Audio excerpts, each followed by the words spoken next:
Ya, bismillahirrahmanirrahim. Assalamualaikum warahmatullahi wabarakatuh. Waalaikumsalam warahmatullahi wabarakatuh. Kita gas tipis-tipis ya, teman-teman. Saya Alwi, saya tuh kuli bangunan, teman-teman. Saya yang buang puntun rokok di kejaksaan.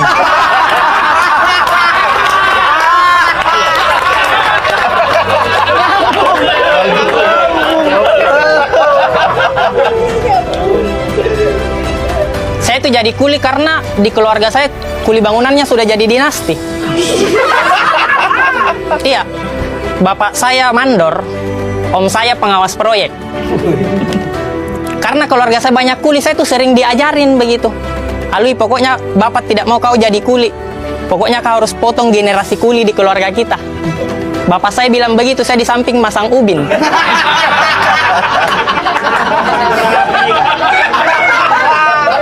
Tidak dipaksa sih, tapi dilatih.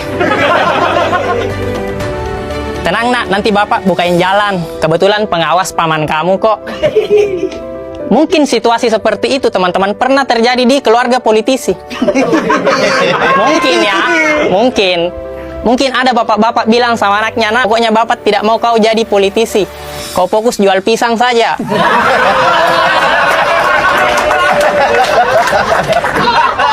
Pokoknya kau harus potong generasi politik di keluarga kita. Bapaknya bilang begitu, anaknya di samping jadi cawapres. Tenang nak, nanti bapak bukain jalan. Kebetulan pengawas paman kamu kok. Mungkin ya.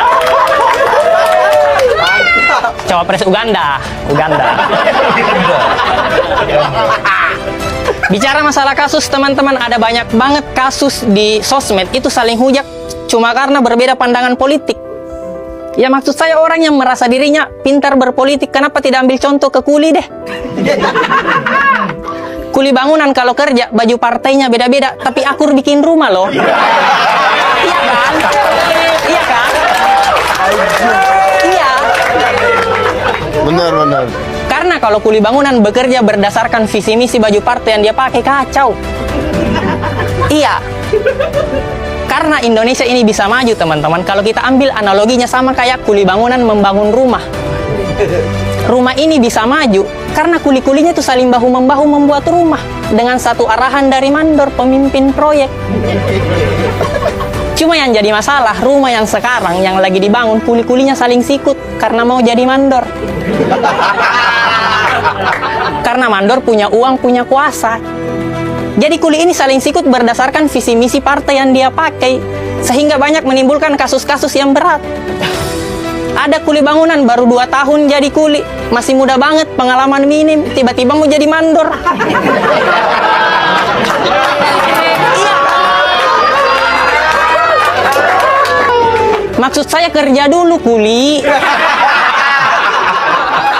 Belajar dulu masang ubin. Jangan tiba-tiba ganti baju partai.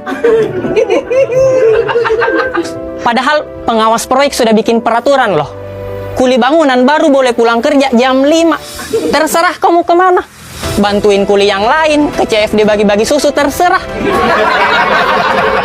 Tapi jam 5 sudah ada putusannya. Dia pulang jam 3. Ngelanggar kode etik kuli itu. Takutnya terjadi gosip antara kuli yang lain gitu. Ya enak ya dia bisa pulang jam 3. Enaklah dia kan anak mandor. Iya sih anak mandor, tapi masa tidak ditegur sama pengawas proyek? Lah dia kan pamannya. Kuli bangunan. Ini kisah nyata ya di proyek. Proyek Indonesia Maju.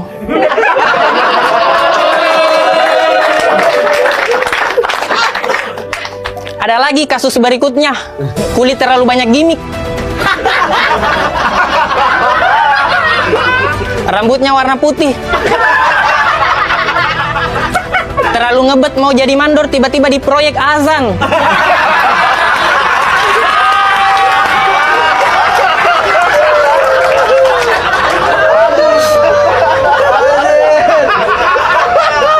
Kau kan mau jadi mandor ya, kenapa azan?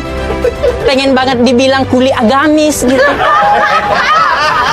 Ini kuli identitas ini. Om Ded, saya bisa tambah durasi tidak? Boleh. Kuli ini Boleh. banyak kasusnya ini. Tiba-tiba agamis, terakhir dia tiba-tiba di proyek nonton bokep.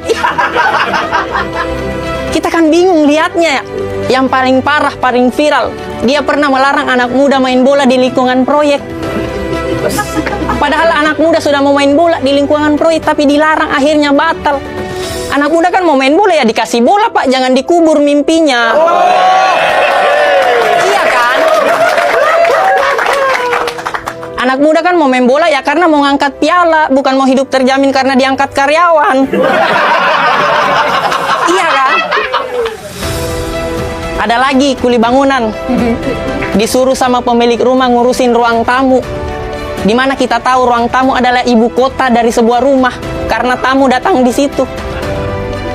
Tapi ruang tamunya masih banjir, banyak polusi. Kita sih tidak masalah karena kuli ya wajar, ada kekurangannya kan. Cuma yang jadi masalah di saat dia mau jadi mandor, dia tiba-tiba menjanjikan kemerdekaan bagi rumah yang lain. Kita tidak percaya.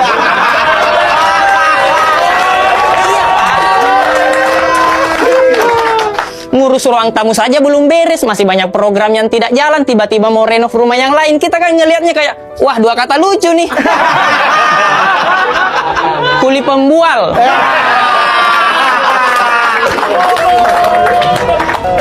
Terakhir dia bukan kuli, teman-teman. Dia cuma ada di lingkungan proyek. Cuma ibu-ibu kantin.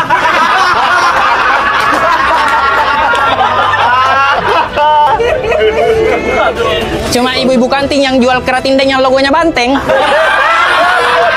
Merasa dirinya punya kuasa karena dia anak mandor yang pertama.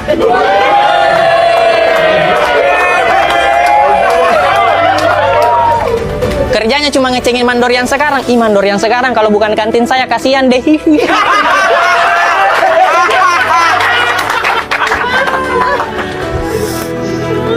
Tapi ini bukan tentang mandor, teman-teman. Ini tentang rumah yang ingin kita bangun. Rumah yang sejahtera, bebas dari korupsi. Karena percuma punya mandor gelar insinyur, etos kerja yang tinggi, sampai turun ke gorong-gorong. Kalau mau kerja, izin dulu ke ibu kantin. Saya malah kasihan sama mandor pertama, pencetus pembangunan proyek. Dia pernah bilang, perjuangan saya tidaklah berat karena melawan kontraktor dari luar.